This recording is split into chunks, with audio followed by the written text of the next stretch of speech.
Hello friends, Bharathi Krishnamurthy YouTube ಚಾನೆಲ್ಗೆ ಸ್ವಾಗತ.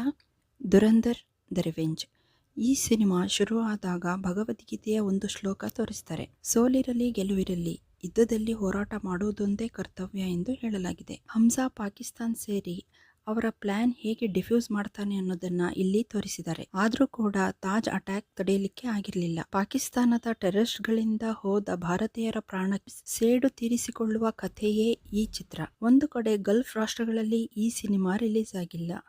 ಅಂದ್ರೆ ಸೌದಿ ಅರೇಬಿಯಾ, ಕತರ್, ಬಹ್ರೈನ್ ಅಲ್ಲಿ ಬ್ಯಾನ್ ಆಗಿರೋದ್ರಿಂದ ಬಹಳಷ್ಟು ಲಾಸ್ ಆಗಿದ್ರೂ ಕೂಡ ಅಲ್ಲಿಯ ಆಡಿಯನ್ಸ್ ನೋಡದೇ ಇದ್ರೂ 1000 ಕೋಟಿ ದಾಟಿ ಮೆರೆಯುತ್ತಿರೋ ಈ ಚಿತ್ರ ನಾವು ನೋಡಿ ಬಂದು ಇವತ್ತಿಗೆ 3 ದಿನ ಆದ್ರೂ ಕೂಡ ಆ ಚಿತ್ರದ ಗುಂಗ್ನಲ್ಲೇ ಮನಸ್ಸು ಇನ್ನ ಇದೆ ಅನಿಸ್ತಾ ಇದೆ. ರೀಲ್ಸ್, ಶಾರ್ಟ್ಸ್ ಅಂತ ಇನ್ಸ್ಟೆಂಟ್ ಎಂಟರ್ಟೈನ್ಮೆಂಟ್ ಜಗತ್ತಿನಲ್ಲಿ ಇರೋ ಆಡಿಯನ್ಸ್ ಅನ್ನ 4 ಗಂಟೆಗಳ ಕಾಲ ಎಂಗೇಜ್ ಮಾಡಿದ ಚಿತ್ರ ಇದು. ರಣವೀರ್ ಸಿಂಗ್ ನ leather jacket, sun glass, hair style, ಆ ಕವರ್ಡ್ ಆಪರೇಟಿವ್ ಡಾನ್ ಲುಕ್ ನಮ್ಮ ಯಜಮಾನ್ರಿಗೆ ತುಂಬಾ ಇಷ್ಟ ಆಗಿದೆ. ವಾಯ್ಲೆನ್ಸ್ ತುಂಬಾ ಇದೆ, ನೀವೇ ಹೋಗ್ಬನ್ನಿ ಅಂತ ನಮ್ಮ ಯಜಮಾನ್ರಿಗೆ ಹೇಳಿದ್ದೆ. ಆದ್ರೂ ಕೂಡ ವಾಯ್ಲೆನ್ಸ್ ಬಂದಾಗ ಸ್ಕ್ರೀನ್ ನೋಡ್ಲೇಬೇಡ ನೀನು ಅಂತ ಹೇಳಿದ್ರು. ದೇಶ ಪ್ರೇಮವಿರೋ ಎಲ್ಲರೂ ಈ ಚಿತ್ರ ನೋಡಿರ್ತಾರೆ ಅಂತ ಅನ್ಕೊಂಡಿದೀನಿ. ನಮ್ಮ ಯಜಮಾನ್ರು ಒಬ್ರೇ ಎಲ್ಲೂ ಹೋಗ್ಲಿಕ್ಕೆ ಇಷ್ಟಪಡಲ್ಲ, ಹಾಗಂತ ನಾನು ಹೋಗಿ ಬಂದೆ. ನನ್ನ ಪ್ರಕಾರ ಆನಿಮಲ್ ಫಿಲ್ಮ್ ನ 2 ರಿಸೆಂಬ್ಲೆನ್ಸ್ ಇಲ್ಲಿ ಕಂಡೆ. ಒಂದು ಅತಿಯಾದ ವಾಯ್ಲೆನ್ಸ್, ಇನ್ನೊಂದು ದ್ರೋಹಿಯಾದ ತಂಗಿ ಗಂಡನಿಗೆ ಆ ಚಿತ್ರದಲ್ಲೂ ಹೀರೋ ಕೊಂದಿರ್ತಾನೆ. ಈ ಚಿತ್ರದಲ್ಲೂ ಅದೇ ರೀತಿ ಮೂಡಿ ಬಂದಿದೆ.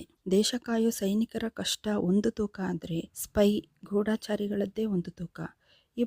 ಇವರ ಸೇವೆಗಳನ್ನ ಗುರುತಿಸೋದು ಇಲ್ಲ. ಆದ್ರೂ ಕೂಡ ಯಾವುದೇ ಸ್ವಾರ್ಥ ಇಲ್ಲದೆ ದೇಶಕ್ಕೋಸ್ಕರ ಪ್ರಾಣ ಅರ್ಪಿಸ್ತಾರೆ. ನಾವು ಭಾರತೀಯರು ಇಂಥವರಿಗೆ ಎಷ್ಟು ಕೃತಜ್ಞತೆ ಹೇಳಿದ್ರು ಕಡಿಮೆನೆ ಅಂತ ಹೇಳ್ತಾ ಒಂದು ಸಾರಿ ಚಿತ್ರ ನೋಡ್ಬೋದು ಅಂತ ನನ್ನ ಮಾತು ಮುಗಿಸ್ತಾ ಇದ್ದೀನಿ.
ವರ್ಷಗಳಿಂದ ಜೊತೆಗಿದ್ದಾರೆ, ಎಲ್ರಿಗೂ ಇಷ್ಟ ಕೂಡ. ಸೊ ಪ್ರಾಬ್ಲಮ್ ಏನು?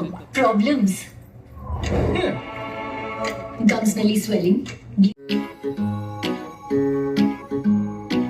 ಮುಖದಲ್ಲಿ ಕಿರುನಗೆ ಮೂಡಿಸು, ನೋವಿಗೆ ಮದ್ದುವಾಗಿಸು, ಮನಸ್ಸಲ್ಲಿ ಪ್ರೀತಿಯನ್ನು ಬೆರೆಸು, ಬದುಕು